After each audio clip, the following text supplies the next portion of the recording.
আসসালামু আলাইকুম। এখন দেখবেন সংবাদ শিরোনাম। পোষ্যকোটা বাতিলের আন্দোলনে শিক্ষকদের উপর হামলার প্রতিবাদে কাল পূর্ণাঙ্গ কর্মবিরতি শিক্ষক কর্মকর্তাদের। চলছে শিক্ষার্থীদের অনশন বিক্ষোভ, 5 ঘণ্টা ধরে অবরুদ্ধ প্রভিসি। অদৃশ্য শক্তি ধীরে ধীরে দৃশ্যমান হচ্ছে, কিশোরগঞ্জের সম্মেলনে বললেন তারেক রহমান। বিএনপি উড়ে এসে জুড়ে বসেনি, মন্তব্য ফখরুলের। হেফাজতের 4 নেতার স্মরণ সভায় ইসলামের পক্ষে ঐক্যবদ্ধ থাকার আহ্বান নেতাদের।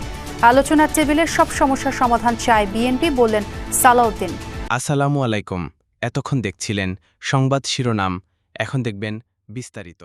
পোষ্যকোটা বাতিলের আন্দোলনে উপাচার্য ও শিক্ষকদের লাঞ্ছিত করার অভিযোগ তুলে আগামীকাল পূর্ণ দিবস কর্মবিরতির ঘোষণা দিয়েছেন রাজশাহী বিশ্ববিদ্যালয়ের শিক্ষক কর্মকর্তা ও কর্মচারীরা। এখনও অবরুদ্ধ প্রভিসি অধ্যাপক মাইনুদ্দিন খান। এদিকে আজ রাতের মধ্যে পোষ্যকোটা বাতিলের আলটিমেটাম দিয়েছেন শিক্ষার্থীরা। রাতে এক বৈঠকে এই সিদ্ধান্তের কথা জানায় তারা। এর আগে পোষ্যকোটা পুনর্বহালের প্রতিবাদে বিকেলে প্রভিসির বাসভবনে তালা দেয় আন্দোলনরত শিক্ষার্থীরা। বাসভবনে ফিরতে না পেরে জুবেরি ভবনের দিকে যান প্রভিসি অধ্যাপক মাইনুদ্দিন খান আর প্রক্টর অধ্যাপক মাহবুবুর রহমান। শিক্ষার্থীরাও স্লোগান দিতে দিতে জুবেরি ভবনের দিকে আগায়। এ সময় বিশ্ববিদ্যালয়ের শিক্ষক ও কর্মকর্তারা শিক্ষার্থীদের আটকানোর চেষ্টা করলেই হাতাহাতিতে জড়ায় দুপক্ষ। এ সময় সেখানে উত্তেজনা ছড়িয়ে পড়ে, আহত হয় রাকসুর জিএস প্রার্থী সালাউদ্দিন আম্মার সহ কয়েকজন।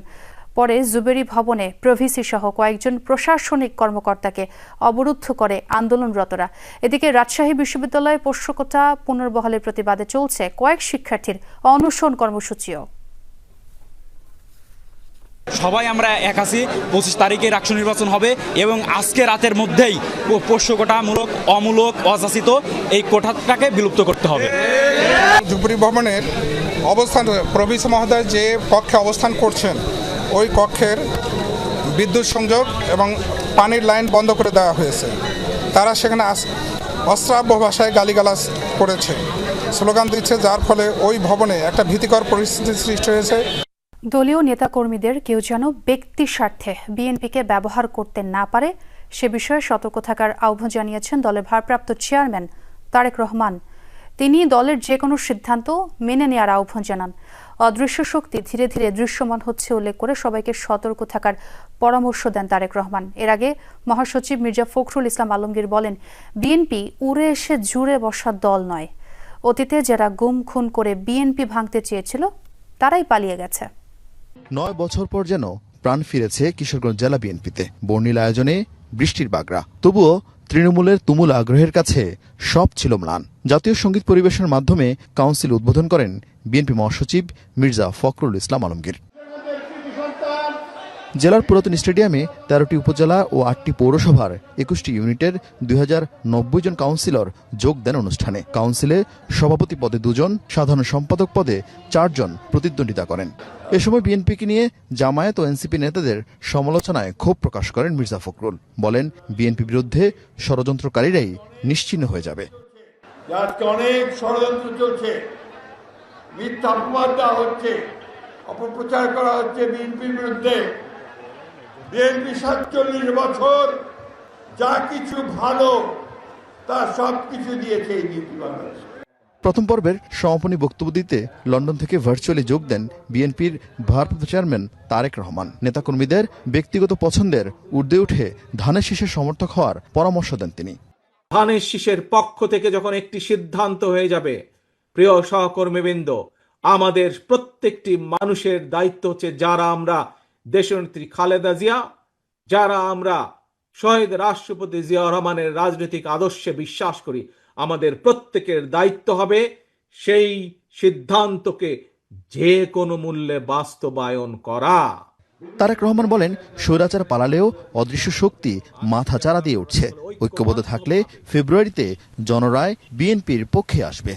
যে স্বৈরাচার তো বিদায় হয়ে গিয়েছে, পালিয়ে গিয়েছে, কিন্তু অদৃশ্য শক্তি কিন্তু ধীরে ধীরে মাথা চাড়া দিয়ে উঠছে।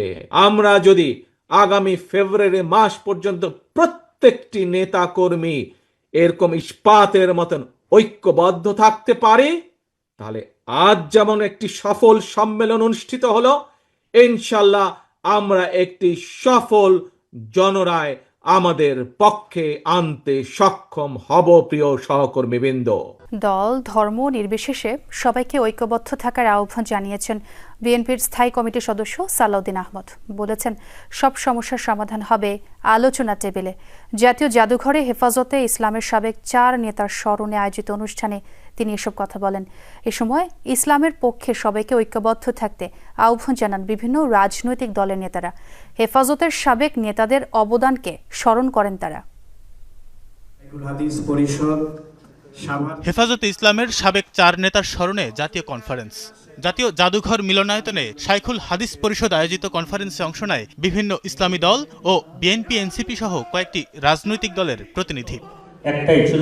কনফারেন্সে হেফাজতে ইসলামের নেতারা তাদের সাবেক নেতাদের স্মৃতিচারণ করেন, জানান ইসলামের পক্ষে জারি থাকবে তাদের লড়াই। আজকে যারা আমাদেরকে বলেন মসজিদ থেকে ঘাট ধরে বের করে দিবেন, আপনাদের লোকজনের ফাঁসির দাবিতে শাহবাগ কায়েম হয়েছিল, মোকাবেলা আপনারা করতে পারেন নাই, আমরাই তার মোকাবেলা করেছি।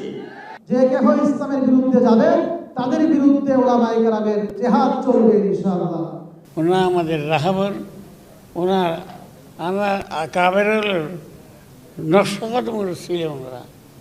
আমরা যদি হেদায়েত পেতাম চাই, তাহলে ওনার নকশকদমের উপর আমরা আমল করিব। রাজনৈতিক নেতারা বলেন, বাংলাদেশে যারাই ক্ষমতায় আসুক, হেফাজতে ইসলামকে বাদ রেখে রাজনীতি করা যাবে না। সামনের দিনে সংগঠনের নেতারা আগের মতোই আপোষহীন ভূমিকা রাখবে, এমন আশাও করেন অনেকে। এদেশে কেউ কখনো ইসলামের বিরুদ্ধে গিয়ে ইসলামের বিপক্ষে অবস্থান নিয়ে রাজনীতি করতে পারে নাই। আগামীতে ইনশাআল্লাহ ইসলামের বিপক্ষে গিয়ে কেউ রাজনীতি করতে পারবে না। যে আপোষহীন মানসিকতার মধ্য দিয়ে হেফাজতের নেতৃবৃন্দ তখনকার প্রলোভনগুলোকে দূরে ঠেলে দিয়ে ইসলামের স্বার্থে, বাংলাদেশের স্বার্থে, দেশের স্বাধীনতা সার্বভৌমত্বকে রক্ষার স্বার্থে যে দৃঢ় ভূমিকা পালন করেছিলেন, সামনের দিনেও বাংলাদেশের সাধারণ মুসলমানরা সেই পথ অনুসরণ করবে। বিএনপির স্থায়ী কমিটির সদস্য সালাউদ্দিন আহমদ সবাইকে ঐক্যবদ্ধ থাকতে আহ্বান জানিয়ে বলেন, সমস্ত কিছুর সমাধান হবে আলোচনার টেবিলে। সমস্ত কিছুর সমাধান আলোচনার টেবিলে হবে। টেবিলে আলোচনা হবে, আবার এই সাথে আন্দোলনে যাব একটু সহযোগিতা। আমরা বলেছি যে এমন কোনো নজির আমরা স্থাপন করে যেতে চাই না যেটা দুদিন পরে টিকবে না। রাজধানীর আদাবরে চাঞ্চল্যকর নিপু হত্যার ঘটনায় শীর্ষ সন্ত্রাসী বেলচা মনির সহ 5 জনকে গ্রেফতার করেছে গোয়েন্দা পুলিশ। সে সময় তাদের কাছ থেকে বেশ কিছু দেশীয় অস্ত্র উদ্ধার করা হয়। এদিকে কার্যক্রম নিষিদ্ধ আওয়ামী লীগ এর অঙ্গ সংগঠনের 5 নেতাকর্মীকে রাজধানীর বিভিন্ন এলাকা থেকে গ্রেফতার করেছে পুলিশ। আধিপত্য বিস্তারকে কেন্দ্র করে গত 16 সেপ্টেম্বর আদাবর 10 নম্বরে রিপন নিপুকে নিজ বাসায় কুপিয়ে হত্যা করে বেলচা মনিরের নেতৃত্বাধীন সন্ত্রাসী গ্রুপ। নিহতের স্ত্রীর অভিযোগের ভিত্তিতে মামলা হলে ছায়া তদন্তে নামে ডিবি। সিসি ক্যামেরার ফুটেজ দেখে শনাক্ত করা হয় খুনিদের। শনিবার ভোরে গ্রেপ্তার করা হয় বেলচা মনির, ছোট রাকিব, সাহস, গুজা মনির ও আকাশ খাকে। উদ্ধার করা হয় 3টি সামুরাই, চাইনিজ কুড়াল ও চাকু। প্রাথমিক জিজ্ঞাসাবাদে হত্যার দায় স্বীকার করেছে গ্রেপ্তারকৃতরা। ডিবি জানায়, খুনের সঙ্গে জড়িত অন্যদের ধরতে অভিযান অব্যাহত আছে। ঘটনার আমরা প্রাথমিক জিজ্ঞাসাবাদে তারা স্বীকার করে যে তারা এলাকার আধিপত্য বিস্তার এবং মাদক ব্যবসাকে কেন্দ্র করে বেসিক্যালি তারা এই রিপনকে হত্যা করেছে।